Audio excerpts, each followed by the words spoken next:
Good morning বন্ধুরা, কেমন আছো সবাই? আশা করি সবাই ভালো আছো। আমিও খুব ভালো আছি। নতুন একটি ব্লগ নিয়ে চলে এলাম তোমাদের সামনে। যেহেতু অনেক দিনের পুরনো অভ্যাস ছাড়া যাচ্ছে না, মাঝখানে বাদ দিয়েছিলাম। তো প্রিয়াদির কাছ থেকে অনেক কিছু শিখতে পেরেছি বন্ধুরা, সত্যি। প্রিয়াদিকে কি বলবো, অনেক অনেক ধন্যবাদ। তো কি কি জানতে পেরেছি তার কাছ থেকে, কি কি বলেছে সে, সব কিছুই তোমাদের সাথে শেয়ার করব। তো বন্ধুরা, প্রথমেই বলি, আমার একটা আগের চ্যানেল ছিল, বড় চ্যানেল ছিল আর কি। তো কিছু কারণের জন্য আমাকে বন্ধ করে দিতে হয় সেই চ্যানেলটা। তো আবার আমি নতুন করে ভিডিও শুরু করেছি, প্রায় 1 বছর হয়ে গেল আমার চ্যানেলটা খোলার। কিন্তু আমি আবার পুনরায় সাহস পাচ্ছিলাম না যে আবার আমি ভিডিও দেব কি দেব না। তবুও তোমরা দেখতে পারো 7-8 মাস আগে আমি 1-2টো ভিডিও দিয়ে রেখেছি। কিন্তু মনে আগের যে সাহসটা, আমার আগের চ্যানেলে যেরকম হতো প্রত্যেক দিন ভিডিও দিতে হবে, না দিলে ভালো লাগতো না, সেই সাহসটা আমি না ফিরে পাচ্ছিলাম না। তো হঠাৎ করেই প্রিয়াদির কিছু কথা আমার মনে এত ভালো লেগে গেল যে সত্যি তো তাই। কার জন্য আমি নিজেকে এইভাবে গুটিয়ে রাখছি, কার জন্য আমি এভাবে নিজেকে লুকিয়ে রাখছি? কারণ কি বলতো বন্ধুরা, একদিন যদি না খেয়ে থাকি কেউ কিন্তু ভাত দিতে আসে না। আমি না খেয়ে থাকলে, আমার যদি ভালো কাপড় চোপড় না থাকে, সেটা নিয়ে মানুষ কিন্তু নিন্দা করবে। অথচ কেউ যদি একটু কারোর থেকে এগিয়ে যায় বা উপরে ওঠে, তখন টেনে নামানোর কিন্তু অনেক মানুষ থাকে। তো এই জিনিসগুলো আমি সব প্রিয়াদির কাছ থেকে শিখেছি, আরও তোমাদেরকে আমি বলছি। তো বন্ধুরা দেখো, সকাল সকাল ঝলমলে রোদ দেখে মনটা তো খুব আনন্দিত হয়েছিল যে না, ঝলমলে রোদ, এখন করার কিছুই নেই। তো সকাল সকাল সকালে সব কাজকর্ম সেরে বরমশাইকে চা করে দিয়েছি, সে চলে গেছে নিজের কাজে। তো কিছু কাজ ছিল আমার, সেগুলো সেরে নিয়ে কাপড় চোপড় ছেড়ে এখন আমি চলে এসেছি। যেহেতু রোদটা দেখলাম, তো ভাবলাম যে আজকে কাপড়গুলো আমি কেচেই নিই। কয়েকদিন ধরে আমি জমা করে রেখেছি, আমার শরীরটাও একটু খারাপ ছিল, যার জন্য আমি কাপড়গুলো কাচতে পারছিলাম না। এখন আকাশের দিকে বারবার করে চেয়ে দেখছি যে আমি তো কাপড়গুলো ভেজাচ্ছি, কিন্তু একবারে মেঘ কালো করে এসছে। তো করার কিছু নেই, বের যখন করে ফেলেছি ধুয়েই ফেলবো। এখন মেঘ আছে, কি হয়েছে, কালকে আবার রোদ চলেই আসবে। তো বন্ধুরা, কি হয়েছিল বলো তো, আমার একটা চ্যানেল ছিল বড়, প্রথমেই তোমাদেরকে বললাম। তো প্রতিনিয়ত ভিডিও আসতো আর অনেকেই আমার ভিডিও দেখতো। সত্যি বলতে আমাকে সবাই খুবই ভালোবাসতো। তো আমি জানি না আমার এই ভিডিওটা এখন আমার সেই পুরনো বন্ধুদের কাছে যাবে কি যাবে না, কিন্তু সবাই আমার ভিডিও দেখতে খুবই ভালোবাসতো।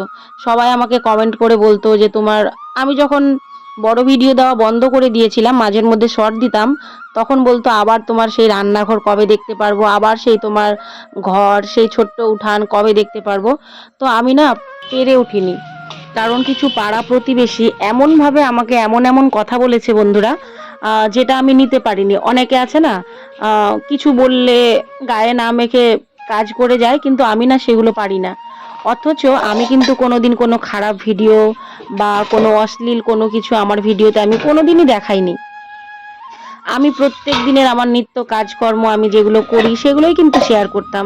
তবুও কিছু মানুষ আমাকে এমন এমন ভাষায় কথা বলেছে, যেগুলো আমি মেনে নিতে পারিনি, যার জন্য অনেক দিন আমি চুপচাপ, মানে কেমন জানি একটা হয়ে গেছিলাম। আমি ভিডিও শ্যুট করতাম, কিন্তু আমি যে এডিটিং করব, সেটা আমার পক্ষে হয়ে উঠতো না। মানে সেই সাহসটাই আর হতো না। তখন ওই কথাগুলো যখন মনে পড়তো না, তখন মনে হতো কি যে থাক, করব না। আবার যদি আমি ভিডিও করি আবার দেখবে, আবার কিছু বলবে।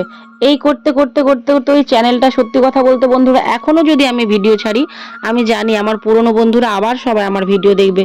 কিন্তু আমি চাই না যে আমার ভিডিওগুলা আমি কি করছি না করছি আমার আশেপাশের লোক দেখুক। এখন আমি আর চাই না। আগে আমি ভাবতাম কি সবাই মনে হয় ভালোবেসে দেখে, ভালোবাসে, কিন্তু আমি এখন দেখছি যে যারা বন্ধু, তারাই বেশি শত্রু হয়। আসলে ব্যাপারটা বললাম না প্রথমেই, যে তুমি যদি উপরে উঠতে চাও তোমাকে নামানোর মানুষের অভাব হবে না। তো ঠিক সেরকমটাই আমার সাথে হয়েছিল। আর আমিও উঠে গিয়ে নিচে নেমে গেলাম, আমিও আর উঠতে পারলাম না। এই তো হলো আমার ব্যাপার। তো যাই হোক বন্ধুরা, আবার পুনরায় শুরু করেছি। তোমাদের যদি ভালো লাগে অবশ্যই ভিডিওটা আমার দেখে আমার পাশে থাকবে তোমরা। আর তোমরা যদি আমার চ্যানেলের নামটা জানতে চাও, অবশ্যই আমি পরের ভিডিওতে তোমাদেরকে বলবো, কমেন্ট করে আমাকে জানাবে। তো চলো, ওদিকে রান্না, কাপড় ভিজিয়ে নিয়ে রান্নাগুলোও করে নিলাম। কারণ একদিকে তো শুধু বসে থাকলে হবে না, ওয়েদারটাও কিন্তু খুব একটা ভালো না। তো ঘর মোছা কমপ্লিট হয়ে গেছে। আর এত পরিমাণে ধুলো হচ্ছে, যেহেতু অনেক দিন ধরে বৃষ্টি হচ্ছিল, এখন উপরের মাটিগুলো সব উঠে গিয়ে এখন মনে হচ্ছে শুধু ধুলোগুলো আছে। আর যতবারই ঘরে ওঠা হয় কি করে যে এত ধুলো হয়ে যায় আমি বুঝতেই পারি না। বস্তাটা সরিয়েছি আর দেখো এই যে দুমুখো সাপ একটা বেরিয়ে গেছে। আর এটাকে দেখে আমার গা কেমন ঘিনঘিন করছিল, ঘিনঘিন বলতে ভয় পাচ্ছিলাম সাপটাকে দেখে। তো মনে হচ্ছিল কতক্ষণে ওটাকে আমি তাড়াবো যে আমার ভালো লাগবে। তো দেখলাম যে বৃষ্টি হবে, তো বৃষ্টির আগে পাতা পড়ে আছে, কিছু ডাল টাল পড়ে আছে, এগুলোকে যদি আমি একটু ঝাড় দিয়ে দিই তাহলে এতটা নোংরা মনে হবে না। আর বিশেষত ওই সাপটাকে সরানোর জন্য আমার এই ঝাড় দেওয়াটা।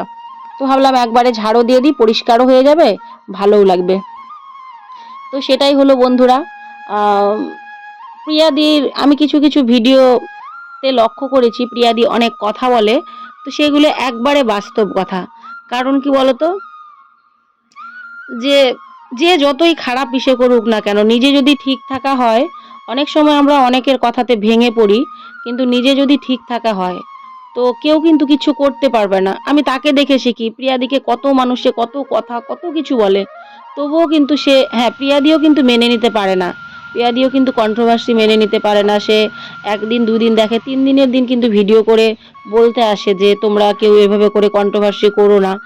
তো অনেকেই হয় না যেটা মেনে নিতে পারে না, ঠিক আমার পক্ষেও সেই একই জিনিস হয়েছিল, আমিও মেনে নিতে পারছিলাম না। তো এরপরে আর থেমে থাকবো না বন্ধুরা।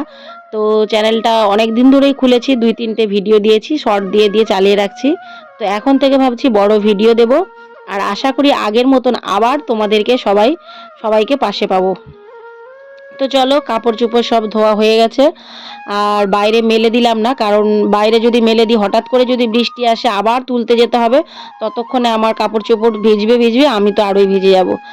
তো উঠানের মধ্যেই মেলে দিলাম, আর বাকি যে কটা ছিল বারান্দায় মেলে দিলাম, কারণ এখন রোদও নেই, বাইরে গিয়ে কোনো লাভও নেই।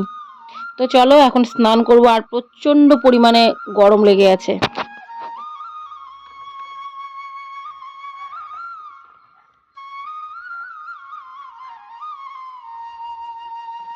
তো আকাশে যেহেতু মেঘ করেছে, তো প্রচণ্ড গরম পড়েছে বন্ধুরা, কি বলবো। আর কাপড় কেচেছি জন্য আরও গরম লাগছে।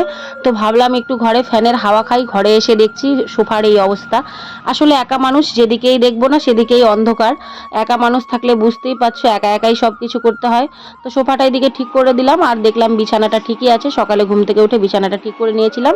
তো স্নান করে চলে এলাম ঠাকুর ঘরে। তো দেখো আমার পুজো দেওয়া কমপ্লিট, তোমাদেরকে একটু দেখিয়ে দিলাম। তো আমার ঠাকুর ঘরে কারা কারা আছে, আর আমার ঠাকুর ঘরে আছে দেখো আমার গোপু সোনা। আর আমার গোপু সোনা দেখো খুব সুন্দরভাবে সেজে নিয়েছে। এখন বন্ধুরা প্রচণ্ড খিদে পেয়েছে, তো চলো যাই খেতে। তো অনেক বেলা হয়ে গেছে, বসে পড়লাম খেতে। তো চলো খেয়ে নিই। মানে এত পরিমাণে খিদে পেয়েছে কি বলবো, আর আমি কথা বলতে পারছি না, এত খিদে পেয়েছে।